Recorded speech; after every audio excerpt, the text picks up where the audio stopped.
Sono numerosi e toccano diversi settori i privilegi dei dipendenti della Regione Sicilia.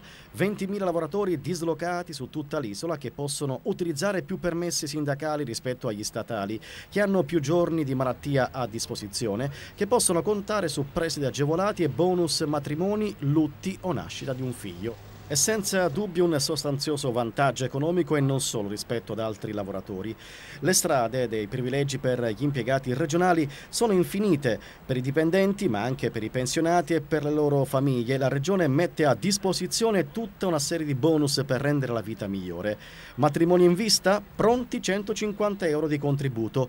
Assegni di lutto? 1.000 euro. Voglia di svagarsi con attività ricreative o culturali? Basta creare una situazione per ricevere fino a 2.300 euro.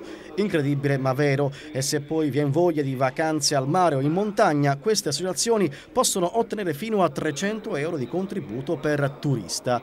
E se il pensionato ha un sogno nel cassetto o un progetto da realizzare, Mamma Regione non li dimentica e continua a prendersi cura di loro concedendo prestiti a un tasso agevolato.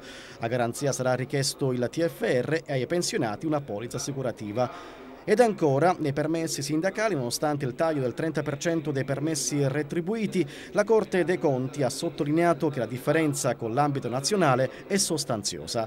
Se a livello regionale si parla di una quota di 785 minuti e 50 secondi di permessi, a livello statale il rapporto è di un decimo con 76 minuti e 30 secondi annui.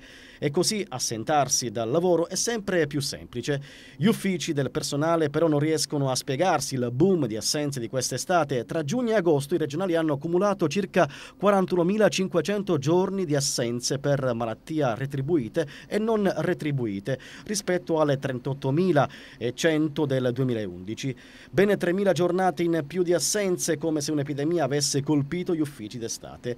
A dire il vero, nel contratto dei dipendenti un vantaggio rispetto agli statali c'è. A Palazzo d'Orléans hanno a disposizione 45 giorni in più di assenze retribuite rispetto agli statali.